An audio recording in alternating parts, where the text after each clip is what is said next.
Good evening, everybody. My name is Michael Bruenig. I'm the Dean of UQ Business School, and I welcome you to our thought leadership webinar today, Navigating the Trust Challenges of Artificial Intelligence. First and foremost, I acknowledge the traditional owners and their custodianship on the lands on which we meet today. On behalf of UQ, I pay our respects to their ancestors and their descendants who continue cultural and spiritual connection to country. We recognize their valuable contributions to Australian and global society. Here in St. Lucia, where I'm speaking to you, these are the Yagara and the Turrbal peoples. And given that we've got a very large webinar with a lot of people dialing in, that is of course only a very small subset of the traditional owners that would be relevant for all of us and who are enriching Australia's culture. Thank you very much for joining us today in this thought leadership seminar where we're discussing how organizations can navigate the ethical challenges associated with AI. In the UQ Business School, we have an alliance on trust, ethics, and governance where we are researching specifically these questions together with our colleagues from the School of Law, and where we help to address these complex and rapidly evolving challenges around trust, ethics, and governance. Our researchers are internationally recognized for their thought leadership, and through our research, partnerships, and executive education, we bring evidence-based insight that help industry, government, and not-for-profit organizations understand and manage trust, ethics, and governance issues. Please connect with us, with our alliance, if you see an opportunity for us to work together. Before we start in the webinar, if you have questions during the talks and during the panel session, you can add these to the Q&A function below, and we will then ask these questions on your behalf at the end. If you might also notice that we're going to have captions turned on in the live session, and if you don't like that, you can turn them off with a hide subtitles option in your system. Now it's my pleasure to introduce to you Dr. Caitlin Curtis, a research fellow in our UQ Business School, who will actually introduce the speakers and guide you through this webinar. Thank you very much, and over to you, Caitlin. Thank you, Michael, and welcome everyone. It's wonderful to be here and be part of this really important conversation around public trust in AI. I'll be facilitating the panel discussion today, and the way that it'll work is we're going to hear from James Mabbott and Nicole Gillespie for a quick overview, and then we'll have our panel discussion followed by our audience Q&A. So please feel free to put your questions into the Q&A box at any time. To get things started, I'd like to first introduce James Mabbott. James is a partner at KPMG, and he's going to set the scene a bit about our session today. So with that, I'll go ahead and hand over to you, James.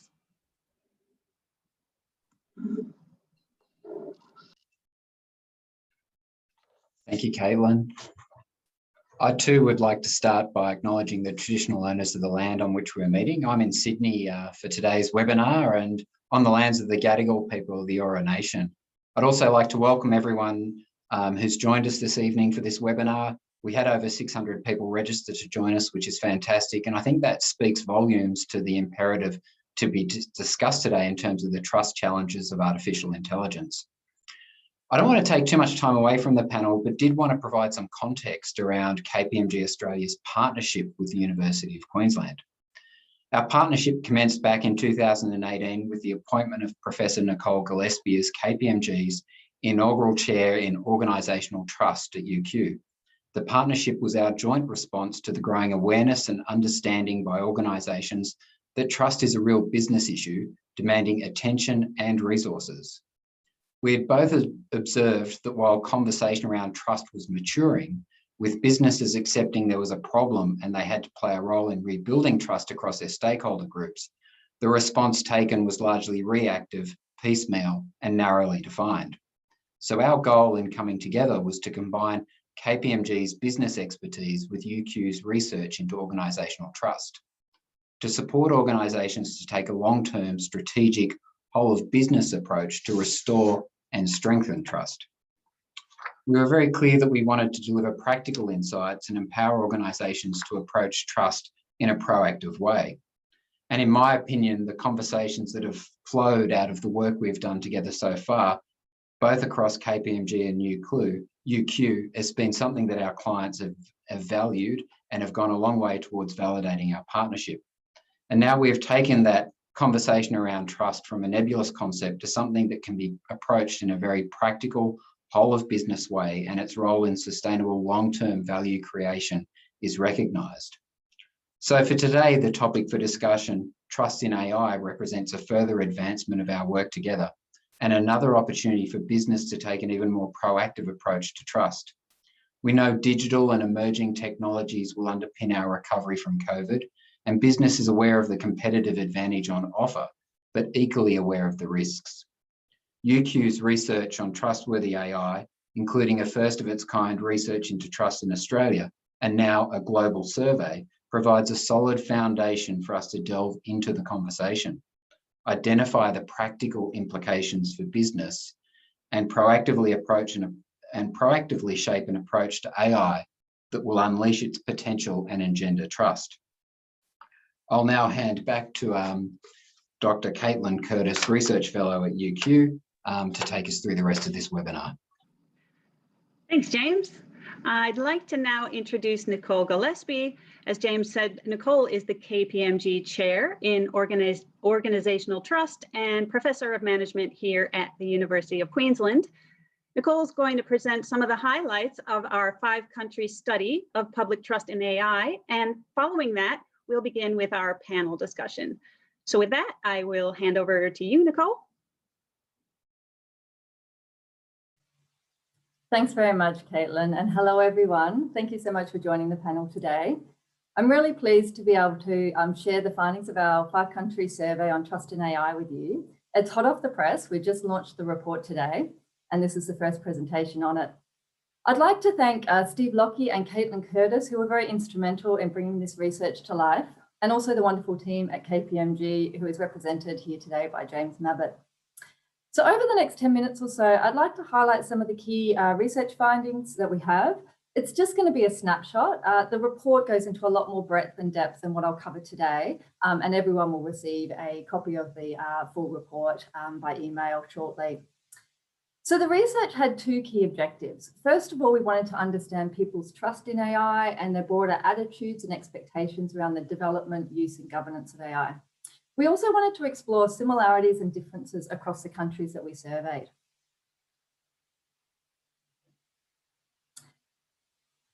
So how do we go about conducting the research? Well, our insights are based on nationally representative samples from 5 Western countries, the USA, Germany, Australia, Canada, and the UK. In total, we surveyed over 6,000 people with a minimum of 1,200 per country. We collected the data using research panels in late 2020, and the Australian data was collected in mid-2020. Now, each country sample is nationally representative on gender, age, and geographic location, and you can see the percentages here for the full sample. We found more commonalities and differences across the countries. So what I'm going to do is report the aggregate country findings, and I'll highlight any places where the countries were quite different, where there are important differences between them. Okay, so our first question was, do people trust AI? Now, to answer this question, we asked respondents whether they're willing to rely on and share information with an AI system. Now, these are 2 of the most common ways that trust is demonstrated. We found that most people across all 5 countries are wary about trusting in AI systems. So as shown here by the dark blue bars, about 1/3 are unwilling to rely on the output of AI systems, that is the recommendations and decisions. And about 2 in 5 are unwilling to share information with an AI system. Now, about 1/3 were ambivalent, and less than 1/3 were actually willing to trust these systems. Now, we also asked about trust in 2 specific AI applications: human resource AI, which is used to inform decisions about hiring and promotion, and healthcare AI, which is used to inform decisions about the diagnosis and treatment of patients. What we found was that people are more trusting of AI use for healthcare than they are of its use for human resources. You can see here in the light purple bars that only about 1/4 of people are willing to rely on and share information with an AI system used for human resources, whereas over 1/3 were willing to trust AI in healthcare. However, as we can see, this is still not a great trust result. There's still further to go, even for healthcare. And we explain the difference here, the more positive finding for healthcare, by the fact that we generally trust doctors. And also it was very clear that the whole purpose of the healthcare AI was to benefit patients. So we further asked about acceptance of AI and found that people generally accept or tolerate AI, but few actually approve and embrace it. And this is problematic, as it's only when people are at these higher levels of improve and embrace that they're really willing to engage with it and be supportive of its development and use. At the same time, we found only a small proportion outrightly reject AI. We also found that younger people, notably Generation Z and millennials, are more likely to trust AI systems as well as approve and embrace AI than older generations. But again, as you can see, even these younger generations are still reporting quite low trust and acceptance. So we also wanted to know who is trusted to develop, use, and govern AI. We found a very clear pattern across countries here. People are consistently most confident in their national university and research institutions, as well as their national defence organisations to develop and use AI. You can see here over 70% had moderate to complete confidence. In comparison, people have less confidence in government and commercial and technology organisations. So one potential opportunity here may be for government and companies to collaborate with the more trusted entities such as universities around the development and use of AI. We also asked about confidence to regulate and govern AI and found a similar pattern here. People were most confident in universities and research institutions, as well as security and defence agencies to govern AI. And again, they were least confident in technology and commercial companies, as well as governments to do this. An interesting finding here was that Australians are more confident in their universities, defence and security forces than other countries. In contrast, though, we found that Americans and British are less confident in their government to develop, use and regulate AI. And this actually mirrors a broader finding from our survey that the Americans and British actually have lower trust generally in their governments compared to all other countries. We also asked about people's views on AI regulation. And to contextualize this, we found that 81% of people believe that AI regulation is required. However, as you can see here by the purple and the light green bars in the middle, most people either disagree or are unsure that current regulations and laws are sufficient to make AI use safe and protect them from potential problems. Now, the desire for a stronger regulatory framework can be partly explained by the finding that 70% of people believe the impact of AI on society is uncertain and unpredictable. And interestingly, here again, we see Australians view the impact of AI on society as more uncertain than people in other countries. We also asked who should regulate AI, and the majority of people felt that a range of entities should be playing a role here. This includes a new independent AI regulator, as well as government and existing regulators. Co-regulation and involving industry that's developing or using AI was also seen as desirable by the majority. We also found here that fewer Americans expected external regulation by government than people in other countries. Now, the good news here is that organisations don't have to rely solely on regulations to enhance trust. We found that most people indicate that they would be more willing to use an AI system if there were assurance mechanisms in place to show that it had been used in an ethical and trustworthy way. So, for example, having independent AI ethic review boards in place and AI ethical codes of conduct that are enforced. Now, one goal of the survey was to determine what principles and practices are important for people to trust in AI. To answer this question, we asked about the importance of 33 practices that were associated with 8 principles for trustworthy AI that you can see here. Now, these principles were drawn from the European Commission Principles for Trustworthy AI, and they align very closely with the Australian Government's AI ethics principles. So our results indicate that every one of the practices underlying these 8 principles is highly important for the public's trust in AI systems. So there's very clear public endorsement for these principles, and it provides a bit of a blueprint for developing and using AI in a way that supports trust. And it was interesting here to note that Australians rated these principles as more important for trust than people from all other countries. So how well do people understand AI? Well, what we found here was that most people don't feel that they understand AI and often don't know when it's being used. So 60% report low subjective understanding of AI. And when we looked at this objectively, so we actually presented people with 10 common applications that employ AI, such as accommodation sharing apps and social media. And we asked them firstly whether they had used this technology and then whether they thought it employed AI.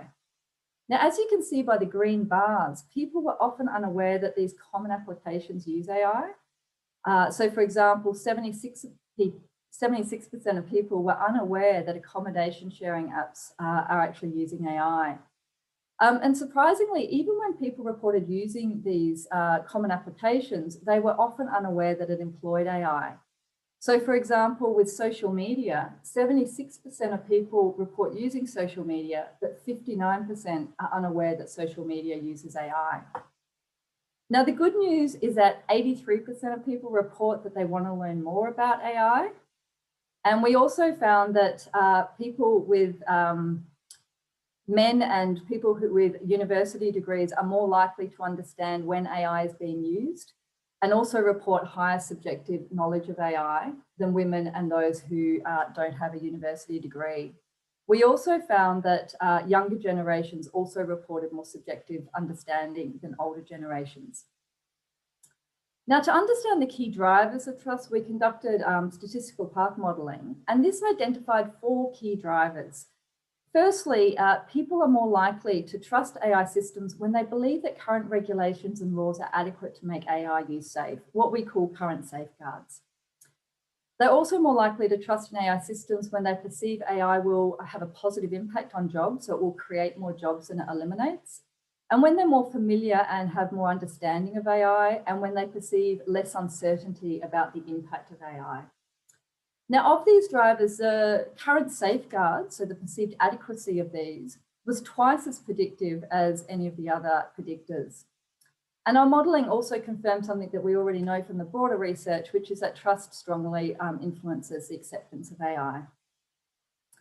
So in summary, a key insight from our survey is that trust in AI is low across the 5 countries, and if left unaddressed, this low trust is likely to impair societal uptake and the realisation of the full benefits of AI. Our findings highlight several pathways to enhancing trust and acceptance of AI. First of all, organisations can take upon themselves to live up to people's expectations of trustworthy AI. So public trust will only be realised and sustained if AI systems are in fact trustworthy. And our findings reveal that people have very clear and consistent expectations of the principles and practices they expect AI systems to uphold in order to be trusted. We also can see organisational leaders putting in place the right structures, processes, cultures and governance mechanisms to make sure that these expectations are actually met and that the principles that are so fully endorsed by society are actually put into practice. Now, a second pathway here is to strengthen and communicate the framework for governing and regulating AI. People clearly don't feel that the current regulations and laws are fit for purpose, or at least their understanding of those laws and regulations. And yet we know that this is really critical for public trust.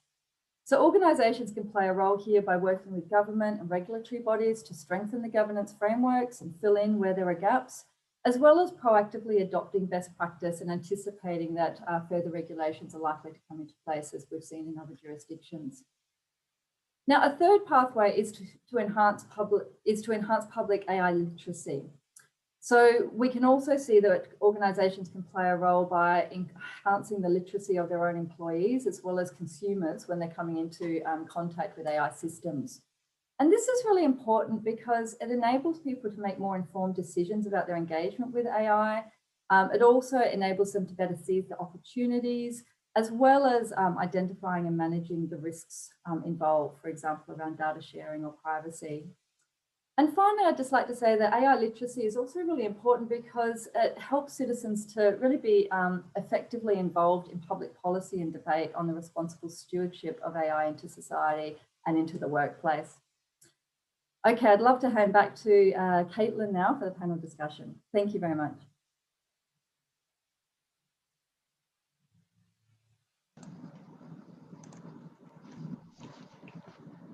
Thanks, Nicole, for that fantastic presentation. There's really so much to think about and talk about in these results, and I think this makes a wonderful starting point for our panel discussion. I'd like to introduce now our panel, our all-star panel. Ed Santow is Australia's Human Rights Commissioner, and Genevieve Bell is a professor at the Australian National University who directs the 3A Institute and School of Cybernetics. She's also a VP and Senior Fellow at Intel. And of course, we've already heard from James and Nicole, and thank you all for being here. Maybe we can start off by talking about the ethical principles of AI. And just a reminder for our viewers, we're talking about things like explainability, accountability, human agency, and oversight. And Ed and Genevieve, if you don't mind, I'd love to start with you, because we see such strong support for these ethical principles of AI, but we don't necessarily see these principles being enacted.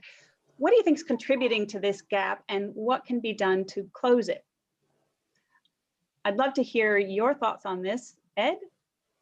Sure. I mean, I recognize the gap. It's the same sort of gap that I experienced between, my New Year's resolution to stop eating so much chocolate, a principle that I'm firmly committed to, and then my imperfect resolve when I'm faced with a specific chocolate brownie.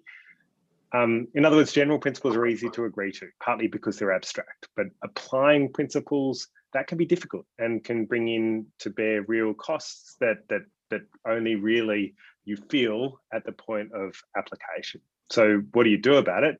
Well, in broad terms, two things. First, we often need help in creating a bridge between the kind of general ethical principles that apply to AI and detailed practice. And that can be guidance that helps to apply principle in the specific context in which we work. It can be putting in place people-based systems that help work through those difficult ethical questions that arise.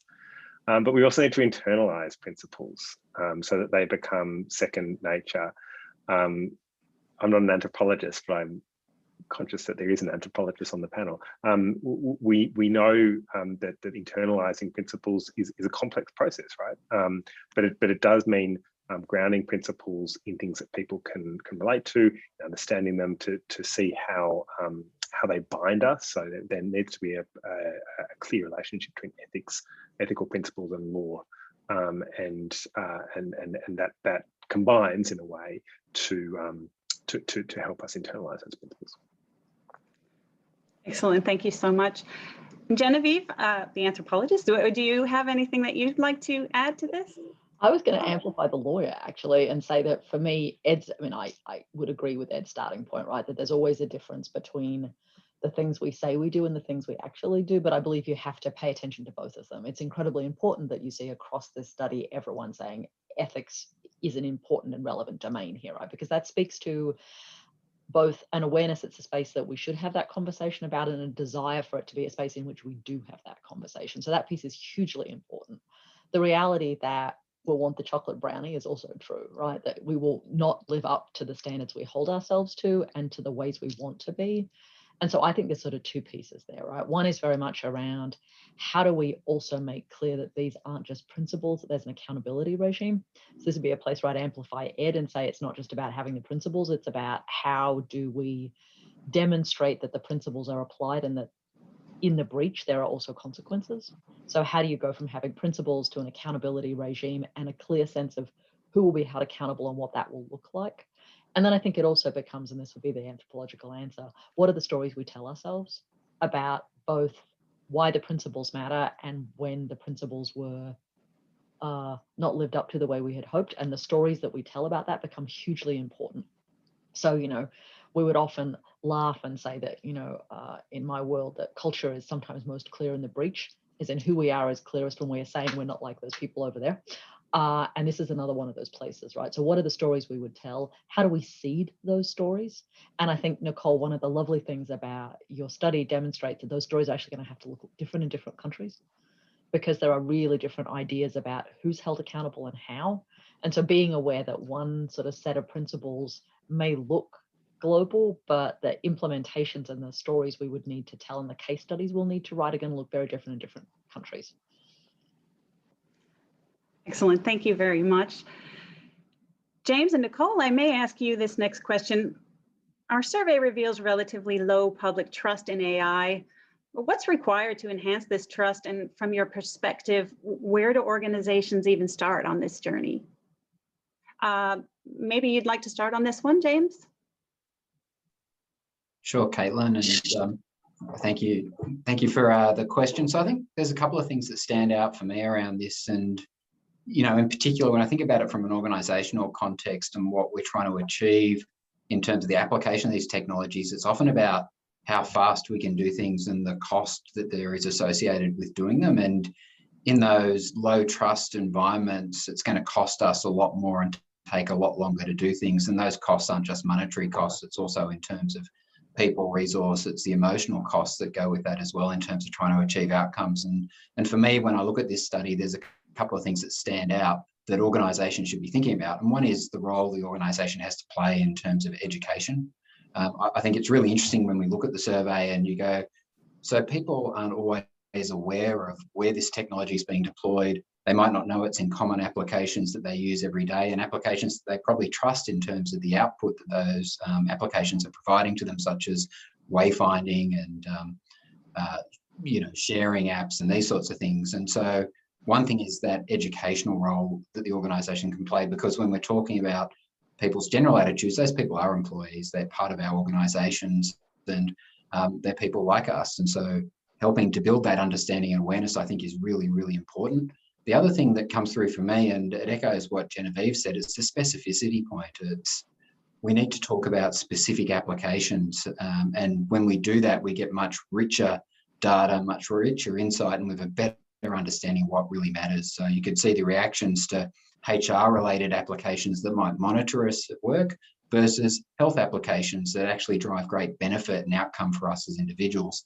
And so that specificity to me is incredibly important in driving these things forwards. And finally, I think that governance piece as well. If you're going to have governance, and to Ed's point, that's how do you make that practical and real? How do you make it visible?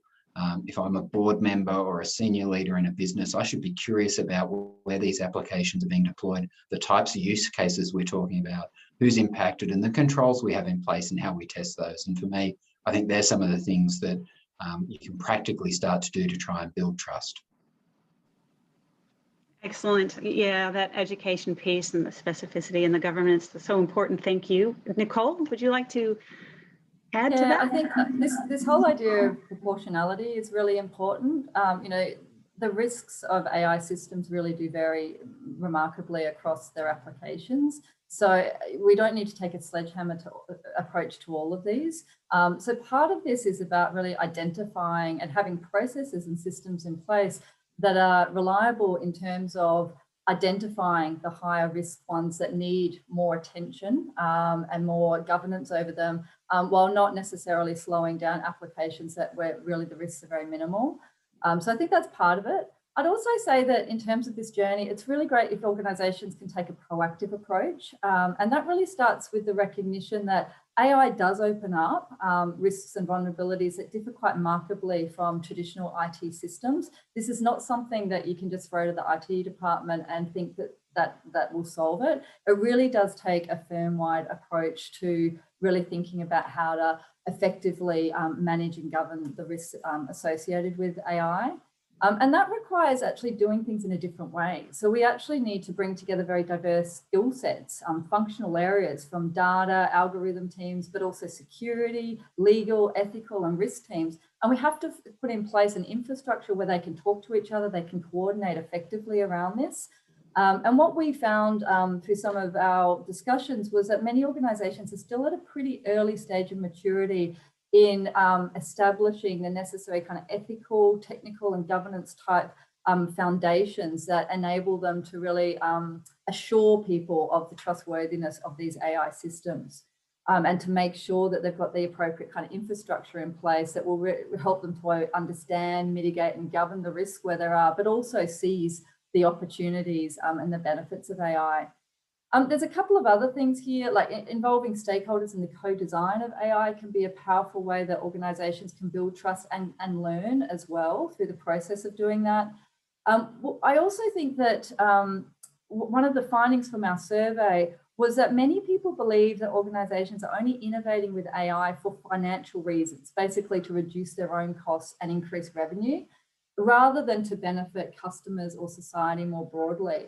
And yet an observation is that AI is actually being used in lots of really positive ways for society, like to help achieve sustainability goals, to detect and prevent modern slavery in supply chains, to deliver better customer services. But this is not necessarily coming through into the public consciousness. So to Genevieve's point, how do we make sure that people are seeing AI being used for good?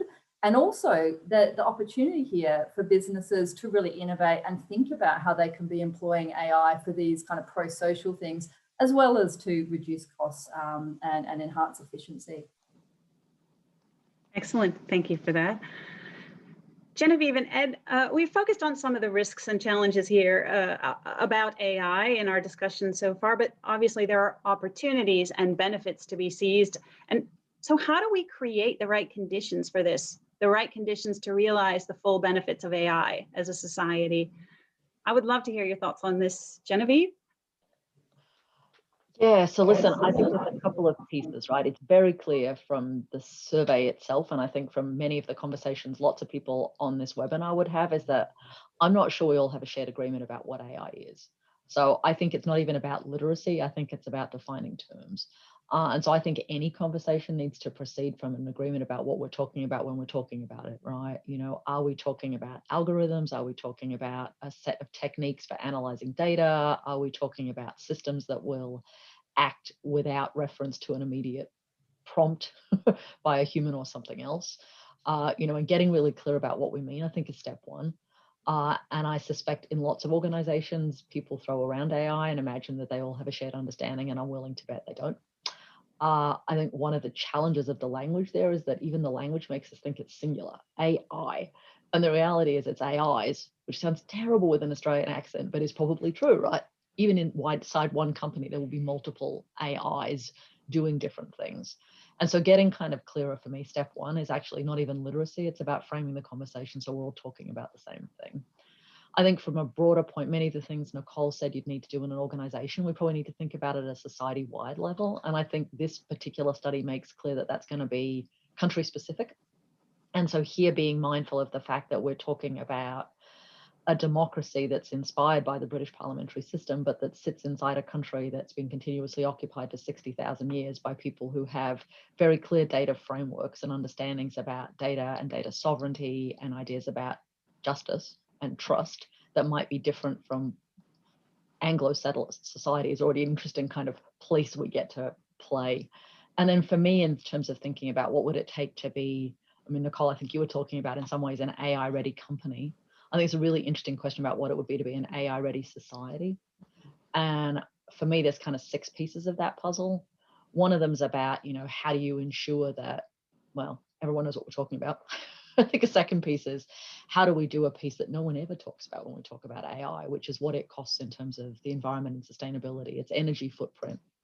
Really crassly put, the amount of electricity you need to run this stuff is non-trivial. So how do we want to take a balanced point of view about that, given that in Australia we actually need to really care about our energy footprint? I think there's a piece about how do you have a balanced regulatory framework where you're trading off between all the pieces you were spelling out, Nicole and James, innovation and trust, as well as a kind of thriving economy, are really complicated pieces. I think we should be talking about the role of all of this inside the arts and creative sector. Some of the most interesting uses I've seen of AI in the last year haven't been inside what we would think of as traditional corporate enterprises at all, but at places like the Royal Shakespeare Company and others who are doing very different things with AI. So how do we pay attention to, and also I think drive that piece of the puzzle, because in some ways it tells a very different story. And then I think there's pieces about how do we imagine the role of AI and technologies like it in terms of having an engaged society. So not just a healthy economy, but an engaged society. How do we manage ideas about what's a trusted voice, what's a trusted platform? How do we think about what pieces of those stories get automated and circulate? What does it mean to talk about engaging our citizens on platforms that are built somewhere else. I think it's an entire conversation that we'd want to have there. And then I think there is this piece about how do we encourage an orientation to lifelong learning about this, where we're not constantly asking people to be literate about something, but asking them to be able to feel like they can be engaged by it. And that whole bundle of thing feels to me about what you'd need to do to be an AI-ready society, not just an AI-ready company. And that requires work from all of us, right? It requires work for us as citizens, not just as consumers. It requires work from our regulators, our government, our companies. And I think there's for me, a really interesting sort of set of opportunities there, but it's not trivial. An AI-ready society. Thank you. Ed, would you like to add anything? I'd endorse everything that Genevieve just said. I guess what I would add, so the question was, how do we realize the benefits of AI? What I'm about to add is going to sound a little bit negative, I fear, and I guess I should say that it's my melancholy duty as Human Rights Commissioner to worry about things. Well, Nicole, I think you made a really profound point in your prepared remarks, which was that we should basically only trust things that are trustworthy.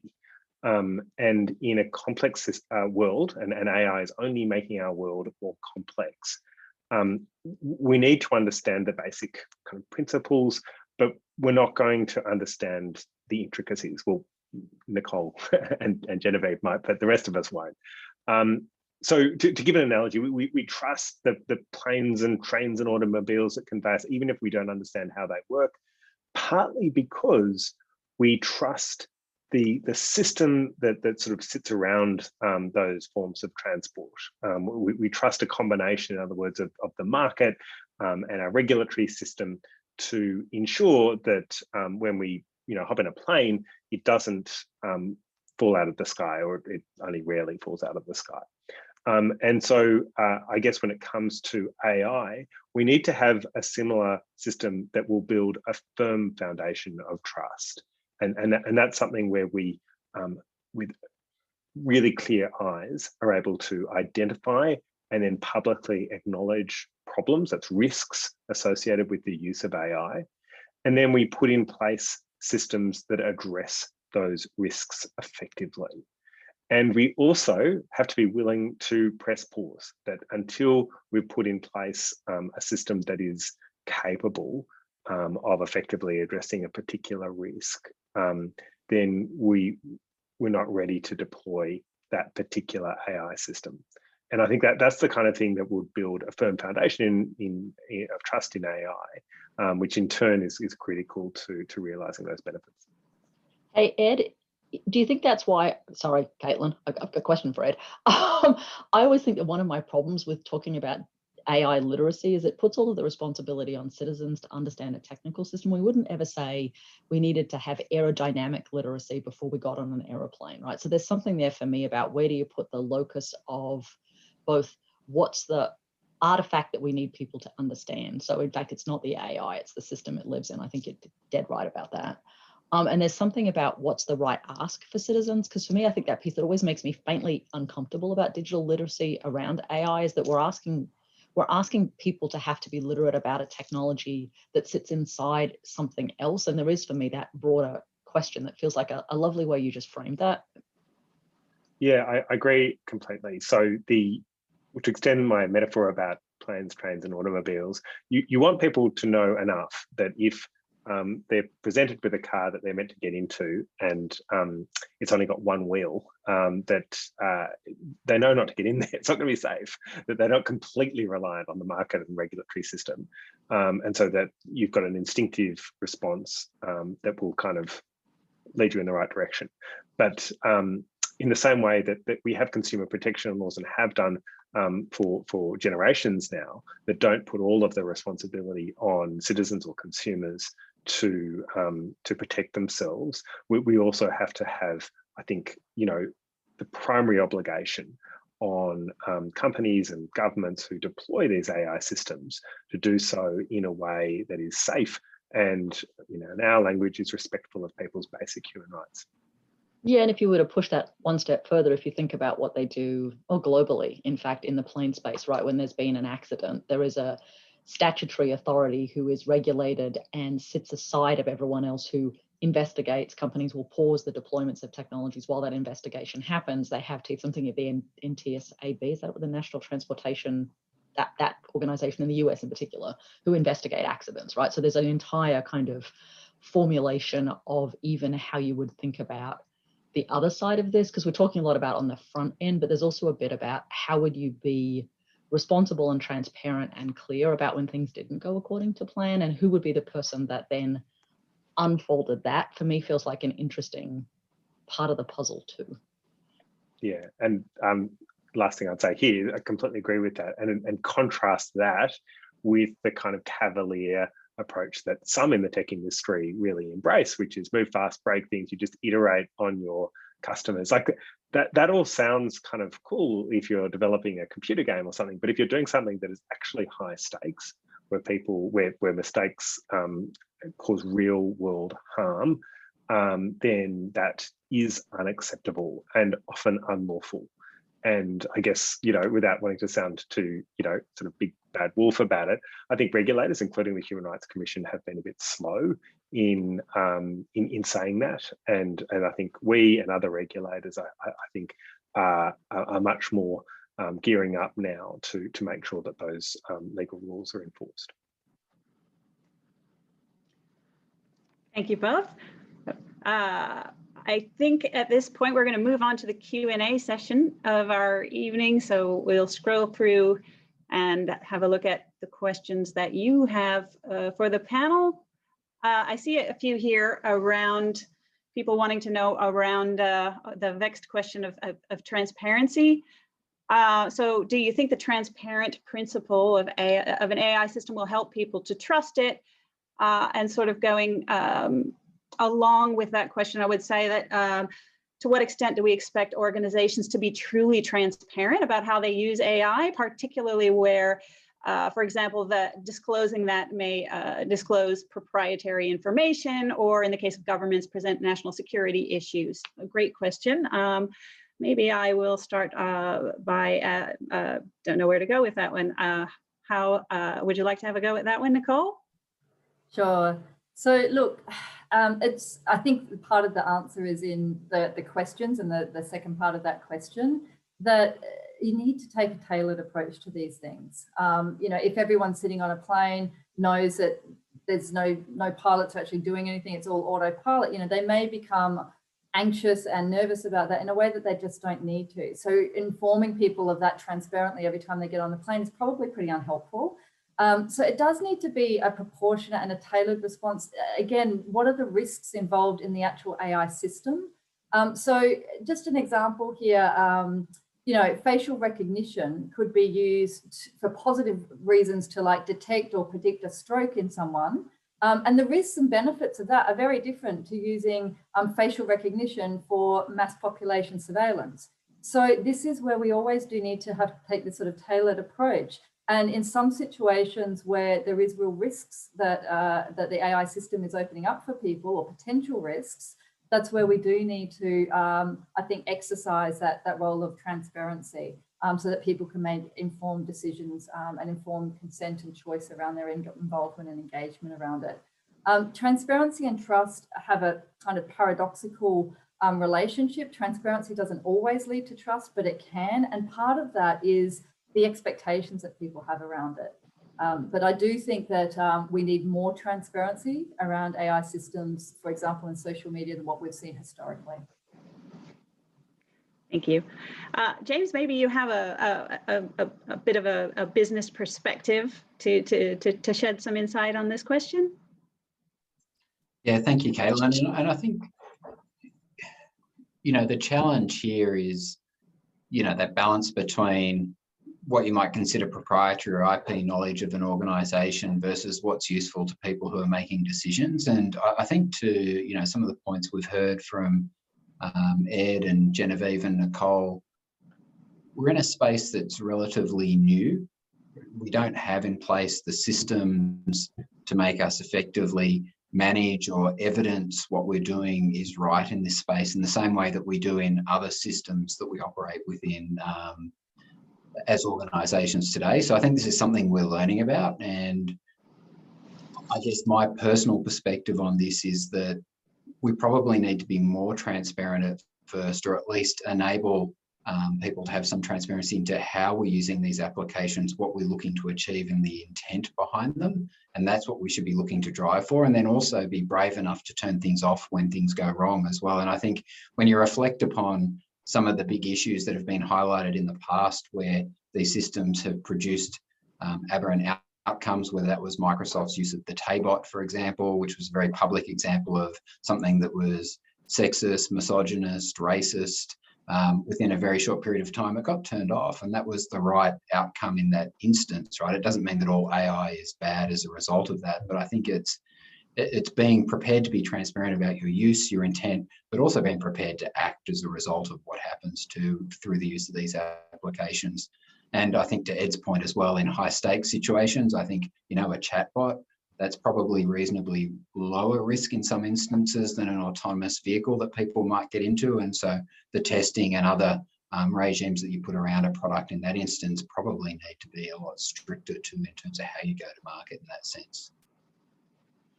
Yeah, again, that specificity. Would Genevieve or Ed, would you care to add anything on? The only piece being, I think it's sometimes really important to remember that what may seem high risk to one of us may not be high risk to everyone else.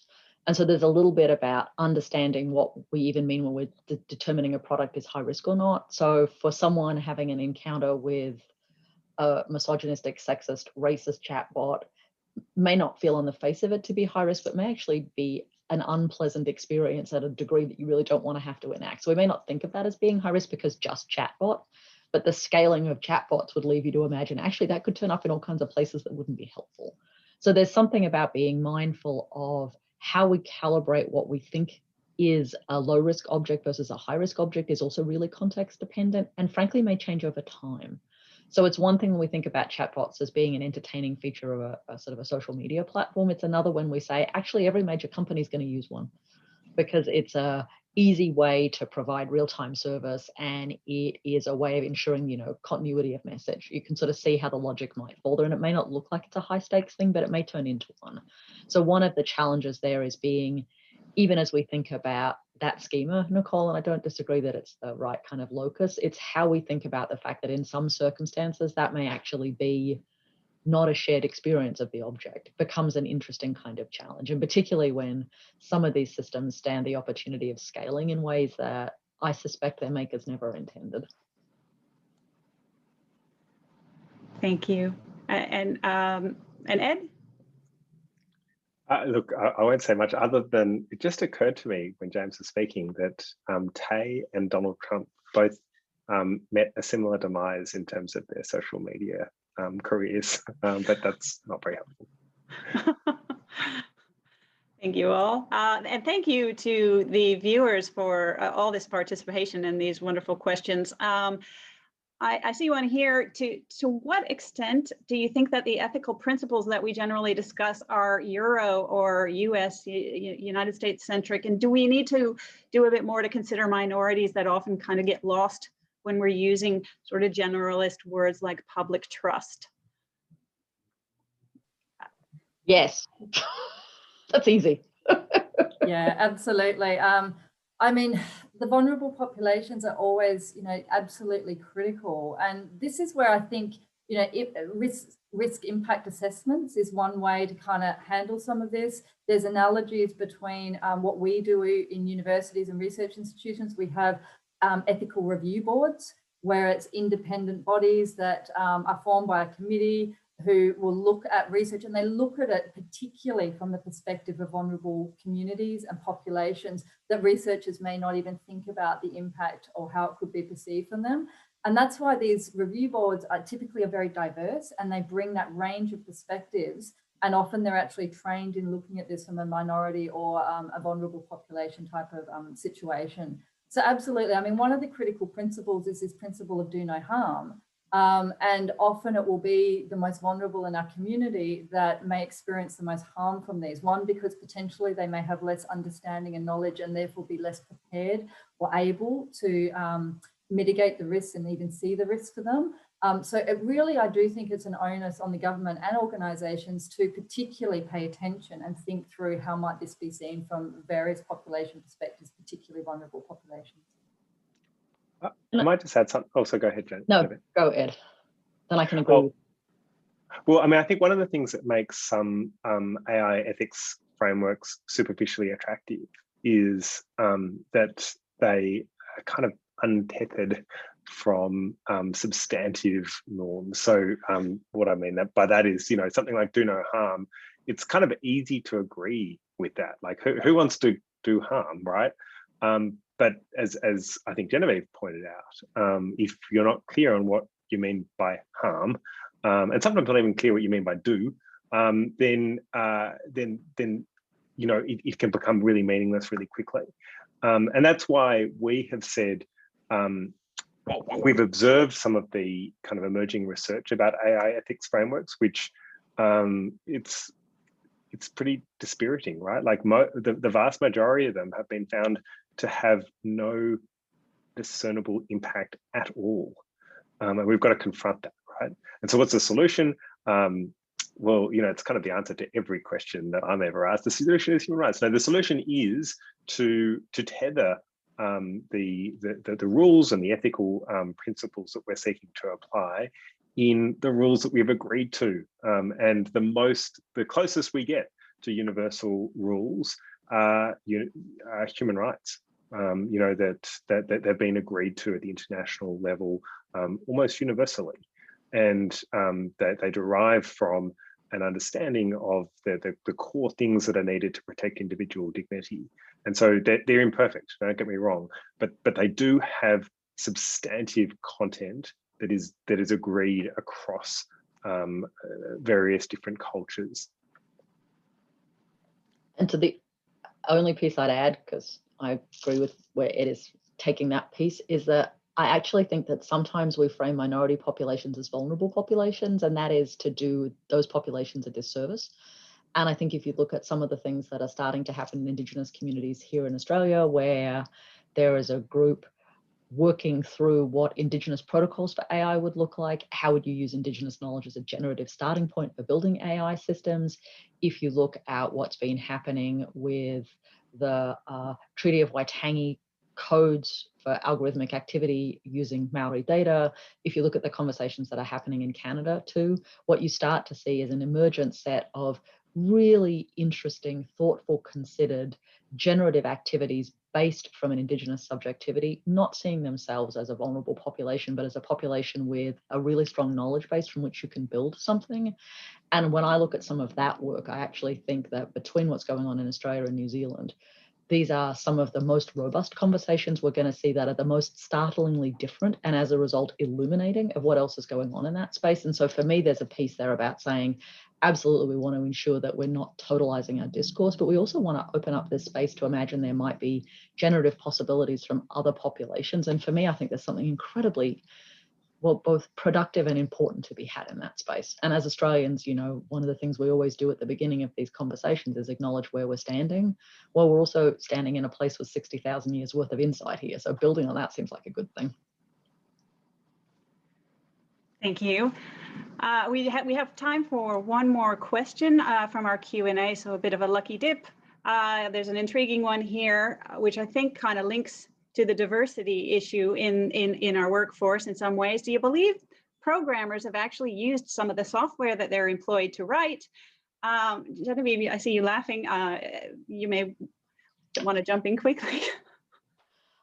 Yes, I think one of the challenges, at least in part of my lived experience, is that many of the people that I've spent the last 25 years with think that they are a good proxy for the market. And so they do test their software on themselves and they are very happy with it. And that's not always the best test, as it turns out. Yeah, I think there's a broader conversation that has been had around the need for greater diversity amongst the developer community, amongst those who are reviewing these sort of AI systems, just general diversity in general, yeah, with this. So just endorse what Genevieve said. Thank you. I think we've come to the end of our Q&A session, although I think none of us want to.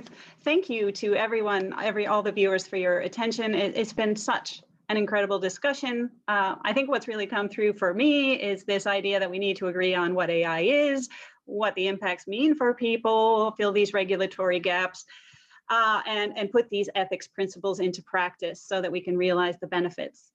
Thank you all. The panelists, really like to thank the panelists. And now I'm going to hand back over to Michael for some closing thoughts.